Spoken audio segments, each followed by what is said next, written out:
Hey guys, so I'm just going to record the rest of what I should have recorded before, but it cut off. Sorry about that. So I was talking about why counterfeiting is what I would call immoral, and it goes back. Well, number one, I talked about it could be inflationary. It's likely not because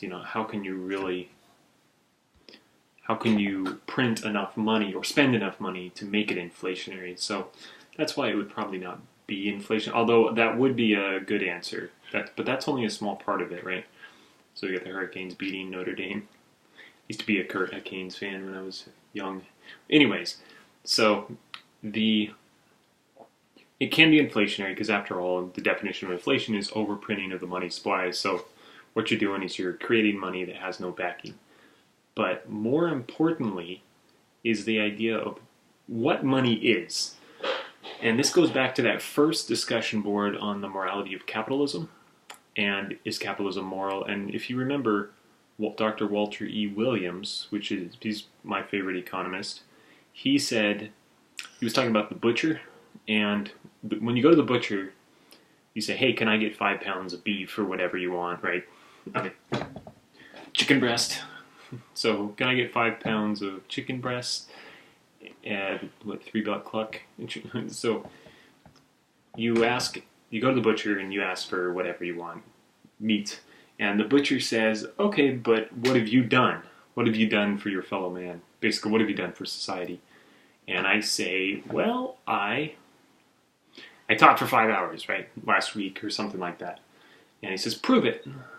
And today we obviously pull out a credit card or something, but basically you're pulling out money, and that money is a representation of some kind of service for society that you have done.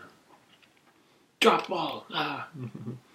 Some service for society that you've done, such as, again, in that example that Dr. Williams talks about, he says, I mowed my neighbor's lawn. He says, oh yeah, prove it.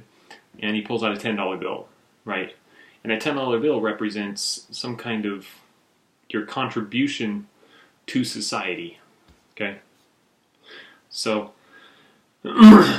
if you pull out a $10 bill and that $10 bill actually just is something you created in your basement there, then you run into the issue of what does it actually represent, right? So getting down to it, what you're saying when you counterfeit, I go to my basement, I create a $100 bill out of nothing. It represents nothing that I've done in society. Maybe I have like $10 worth of material and labor that I put into it, and so from that $10, I've created $90 in value to me, but not to society. So when I go into society, I take that $100 bill and I exchange it for a pair of shoes. Then what I'm doing, now think about what that means. Right? So you can put this on pause. Think about what I'm doing, okay? So put it on pause and think about what that means. I'm going to count to 5. Okay, you ready? Did you come back? Okay. So what does that mean? What have you done? Right? You've gone into society, you've taken $100 worth of material, and you really only put in that original $10 worth of labor. That is the $10 that you and I'm assuming that's real money that you earned, that you spend in society. So you are a thief, right? If you are a counterfeiter, you are a thief. You are stealing from society. And you really, different, but not really that different than what he talks about, the rent control, the multimillionaire that lives in a rent-controlled apartment and he's stealing from the landlord, right? So kind of same idea, you're stealing, right? So the counterfeiter is a thief. He steals from society, he puts nothing back into society, but he takes all sorts of things from society. So Tom Woods explained this well in one of his podcasts, and I thought it was really pretty brilliant. So I guess that would be kind of the basic idea there. So one, that's the key idea though. Secondly is the inflationary idea. Now again, I say it is inflationary.